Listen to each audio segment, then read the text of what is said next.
السلام عليكم ورحمة الله وبركاته. الحمد لله حمدا كثيرا طيبا مباركا فيه. اللهم صل وسلم على نبينا محمد وعلى آله وصحبه وسلم تسليما كثيرا. رب اشرح لي صدري ويسر لي أمري واحلل عقدة من لساني يفقه قولي. اللهم انفعنا بما علمتنا وعلمنا ما ينفعنا وزدنا علما. یہ ہمارا رسالہ، کچھ تمہیدی باتیں ہم نے پچھلے 3 لیکچروں کے اندر کر دی ہیں۔ جن احباب نے وہ لیکچر نہیں لیے ان سے بھی ایک گزارش ہے کہ وہ لیکچر لیں ضرور۔ امید ہے کہ کچھ مفید باتیں اس میں سامنے آئیں گی انشاءاللہ۔ تو یہ ہمارا رسالہ جو طے ہم نے کیا تھا، اس کی قرأت ہم کریں گے اور ساتھ کچھ تعلیقات بھی انشاءاللہ لگائیں گے اگر اللہ نے توفیق دی، جنہیں ہم مفید پائیں گے انشاءاللہ۔ عقیدۃ اہل سنہ والجماعہ،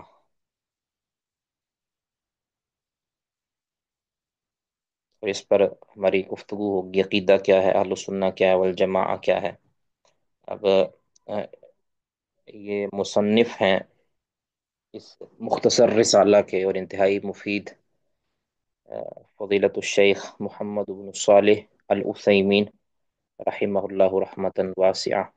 چند باتیں ان کے حوالے سے جو ہمارے ذہن میں ہونی چاہیے، ہمارے علم میں ہونی چاہیے۔ یہ کتنی بڑی شخصیت تھے یہ، اگر آپ چند ان محبوب شخصیات میں سے ہیں میری کہ جن سے میں شدید متاثر ہوں، ان کے علمی روب، علمی وسعت اور علمی پختگی، یہ الحمدللہ اللہ کی توفیق سے اللہ انہیں جزائے خیر دے اور ان کے فیض کو عام کر دے۔ عام اللہ نے کیا ہے، اللہ تعالیٰ اور مزید عام کر دے، اور رہتی دنیا تک انشاءاللہ ان کا ذکر اور ان کا ذکر صادق انشاءاللہ باقی رہے گا۔ ان کے جو روحانی فرزند، علمی روحانی فرزند انشاءاللہ وہ اللہ کی توفیق سے جب تک اللہ نے چاہا وہ زندہ رہیں گے۔ بہرحال یہ بہت بڑی شخصیت محمد بن صالح العثیمین، ان کا نام محمد بن صالح ابو عبداللہ عثیمین العثیمین، یہ آل عثیمین ہے، بنو تیم قبیلے سے ان کا تعلق ہے، ٹھیک ہے۔ اور یہ بہت بڑے محقق عالم تھے، مفسر بھی تھے، اور زہد و تقوی میں اور یعنی ان کا کوئی ثانی نہیں تھا اللہ کی توفیق سے۔ ان کی پیدائش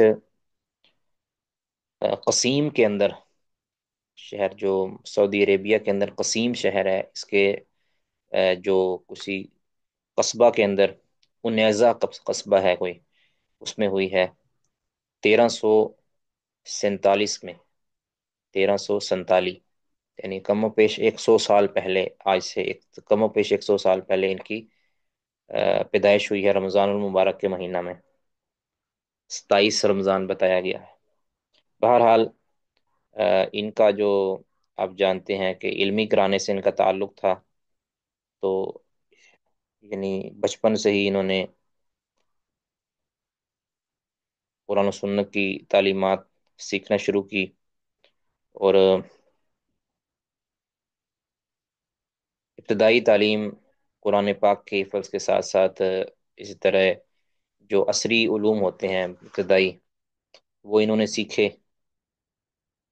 اس کے بعد پھر ان کو اللہ رب العزت نے یہ توفیق دی اور موقع دیا کہ یہ وقت کے بہت بڑے مفسر اور عالم، محقق عالم، شیخ علامہ عبد الرحمن بن ناصر السعدی، جو تفسیر سعدی کے مصنف ہیں، ان کے پاس انہوں نے درس تلمذ یعنی زانوہ تلمذ طے کیے۔ بہت سے جو ہے نا علوم انہوں نے سیکھے، بالخصوص اس میں جو تفسیر ہے، حدیث ہے، عقیدہ، یہ ان کے پاس انہوں نے ایک کافی وقت ان کے پاس گزارا، اور اس کے بعد پھر اور بھی کئی حلقات کے اندر یہ شرکت انہوں نے کی ہے، توحید، فقہ، نحو و صرف وغیرہ جو علوم عربیہ ہے ان کی علم حاصل کیا۔ عبدالرحمن سعدی رحمہ اللہ کے پاس تفسیر، حدیث، سیرت اور توحید اور اصول و فرائض وغیرہ وغیرہ جتنی بھی چیزیں یعنی ضروری ہوتی ہیں ایک عالم کے لیے، انہوں نے عبدالرحمن بن ناصر سعدی جو آیا من آیات اللہ ہیں اللہ کی توفیق سے، ان سے انہوں نے حاصل کی، اور بہت زیادہ ان سے جو ہے نا فیض حاصل کیا۔ اس کے علاوہ اور بھی کئی ایک مشہور شخصیات، جن میں ابن باز، عبدالعزیز ابن باز جو مفتی اعظم رہے ہیں، اور بہت بڑے یعنی جن کو امام الدعوہ کہتے ہیں، ان کے پاس بھی وہ شرف تلمذ طے کرتے رہے ایک وقت تک۔ اور اسی طرح شیخ محمد امین شنقیطی جو بڑے مفسر تھے، ان کے پاس بھی یہ علم حاصل کرتے رہے، اور بھی کئی ایک علماء، بلکہ ابن باز رحمہ اللہ سے انہوں نے صحیح بخاری پڑھی ہے، اور ابن تیمیہ رحمہ اللہ کے کئی رسائل ان کے پاس قرات کیے ہیں۔ حدیث اور فقہی مذاہب کے اندر اور اس کے جو موازنہ ہوتا ہے اس میں انہوں نے بہت سا فیض حاصل کیا ہے۔ اس کے بعد یعنی علمی تعلیمی جو نہیں دورانیہ حاصل طے کرنے کے بعد، یہ پھر مختلف ادوار کے اندر پڑھاتے رہے، اور اپنے علاقے انیزہ جو کہ قسیم کا ایک علاقہ ہے وہاں بھی پڑھاتے رہے۔ اس کے بعد پھر جو ملک سعود کی جو یونیورسٹی ہے، مشہور ترین یونیورسٹی، وہاں بھی اپنے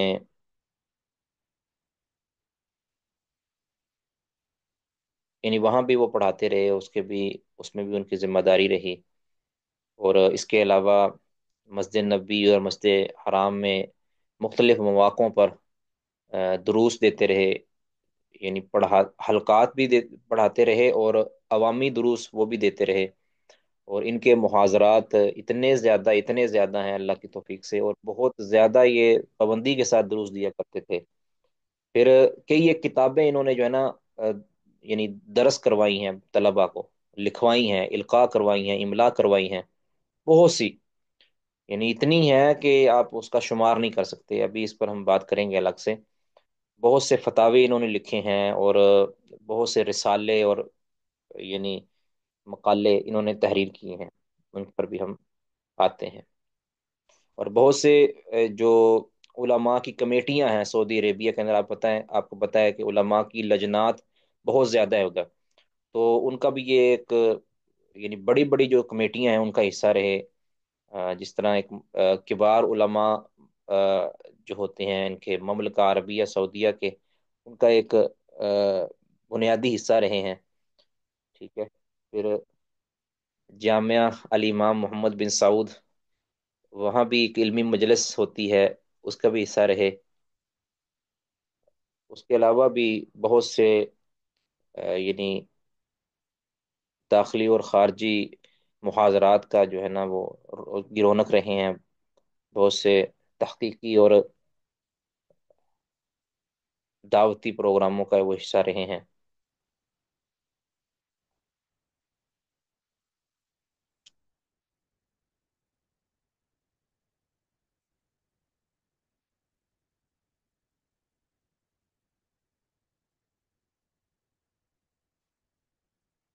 اگر آپ ان کی جو تصنیفات ہیں ان کا میں نے ان کو سرچ کیا، تو میں آپ کو اگر دکھاؤں،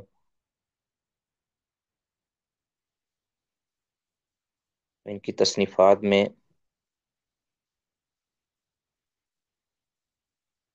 جو مجھے ملی ہیں اتنی زیادہ ہیں کہ رب العزت کی توفیق کے بغیر بندہ وہ سارا کام نہیں کر سکتا۔ تو آپ اندازہ لگائیں کہ مختلف فنون کے اندر انہوں نے کئی ایک کتابیں لکھی ہیں۔ مثال کے طور پر تفسیر اور علوم قرآن کے اندر انہوں نے 36 کتابیں لکھی ہیں، یعنی جو یقینی طور پر چھپ چکی ہیں، یعنی 36 کتابیں ان کی ہیں۔ ان میں سے کئی ایک املائی بھی ہیں، اور کئی انہوں نے وہ تحریر بھی کروائی ہیں یا کی ہیں۔